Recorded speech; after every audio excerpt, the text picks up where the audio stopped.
ತಮಗೆ ತಿಳಿದಿರೋ ಹಾಗೆ ರಾಜ್ಯದಲ್ಲಿ ನಡೀತಾ ಇರತಕ್ಕಂಥ ಒಂದು ಪದವೀಧರ ಮತ್ತು ಶಿಕ್ಷಕರ ಒಂದು ಚುನಾವಣೆ BJP ಮತ್ತು JDS ಒಟ್ಟಾಗಿ ಈ ಚುನಾವಣೆಯನ್ನು ಕೂಡ ಎದುರಿಸ್ತಾ ಇರತಕ್ಕಂಥ ಈ ಸಂದರ್ಭದಲ್ಲಿ ಎಲ್ಲ 6 ಕ್ಷೇತ್ರಗಳಲ್ಲಿ ನಾವು ಗೆಲ್ಲಬೇಕು. ಈ ನಿಟ್ಟಿನಲ್ಲಿ ನಾವು ಇವತ್ತು ಈ ಕಾರ್ಯಕ್ರಮನ ಆಯೋಜನೆ ಮಾಡಲಾಗಿದೆ. ಎಸ್ ಸರ್, ಬೇಡ ಬೇರೆ ಬೇರೆ ವಿಷಯ ಕೇಳಿ ಸರ್. ಈಗ ರಾಜ್ಯದಲ್ಲಿ ಕಾಂಗ್ರೆಸ್ ಸರ್ಕಾರ ಬಂದು 1 ವರ್ಷ ಆಗಿದೆ, ತುರ್ತು ಇದೆಯಾ ಸರ್ ಅಧಿಕಾರ? ಈ ಪ್ರಶ್ನೆನ ರಾಜ್ಯದ ಮುಖ್ಯಮಂತ್ರಿಗಳು ಕೇಳಬೇಕು, ಈ ಸರ್ಕಾರದ ಸಚಿವರು ಕೇಳಬೇಕು.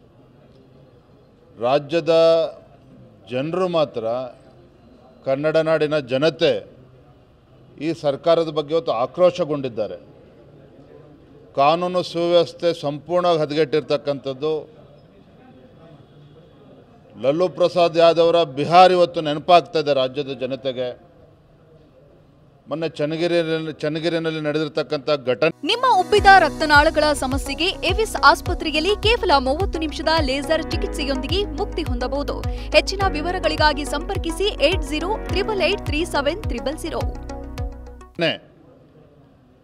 ಇವತ್ತು ಪೊಲೀಸ್ ಸ್ಟೇಷನ್ಗೆ ನುಗ್ಗಿ ಹಲ್ಲೆ ಮಾಡಿ ಧ್ವಂಸ ಮಾಡ್ತಕ್ಕಂಥ ಕೃತ್ಯಕ್ಕೆ ಇವತ್ತು ಮುಂದಾಗಿದ್ದಾರೆ ಅಂತ ಹೇಳಿದ್ರೆ, ಎಲ್ಲೋ ಒಂದು ಕಡೆ ಈ ಅಸಮರ್ಥ ಸರ್ಕಾರ ಕಾನೂನು ಸುವ್ಯವಸ್ಥೆಯನ್ನು ನಿರ್ವಹಣೆ ಮಾಡ್ತಕ್ಕಂಥ ವಿಚಾರದಲ್ಲಿ ಸಂಪೂರ್ಣವಾಗಿ ವಿಫಲ ಆಗಿದೆ. ಇದ್ರ ಬಗ್ಗೆ ನಮಗೆ ಯಾವುದೇ ಅನುಮಾನಗಳು ಬೇಡ.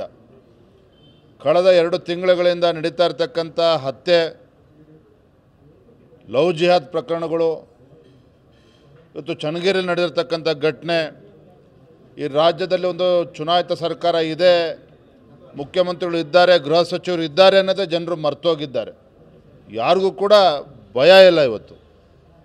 ಹಾಗಾಗಿ ಜನ ಇವತ್ತು ಶಾಪ ಆಗ್ತಾ ಇದ್ದಾರೆ. ಎಲ್ಲೋ ಒಂದು ಕಡೆ ಕರ್ನಾಟಕ ಬಿಹಾರ ಆಗ್ತಾ ಇದೆ. ಲಲ್ಲೂ ಪ್ರಸಾದ್ ಯಾದವ್ ಸಂದರ್ಭದಲ್ಲಿ ಏನೋ ಒಂದು ಬಿಹಾರ ರಾಜ್ಯ ಇತ್ತು, ಅಲ್ಲಿ ಕಾನೂನು ಅಂಥದ್ದು ಇರಲಿಲ್ಲ, ಕಾನೂನಿಗೆ ಅರ್ಥನೂ ಕೂಡ ಇರಲಿಲ್ಲ. ಅದೇ ಒಂದು ಪರಿಸ್ಥಿತಿ ರಾಜ್ಯಕ್ಕೆ ಒದಗಿ ಬಂದಿದೆ ಅಂತೇಳಿ ಸಾಮಾನ್ಯ ಜನರು ಕೂಡ ಮಾತನಾಡ್ತಾ ಇದ್ದಾರೆ.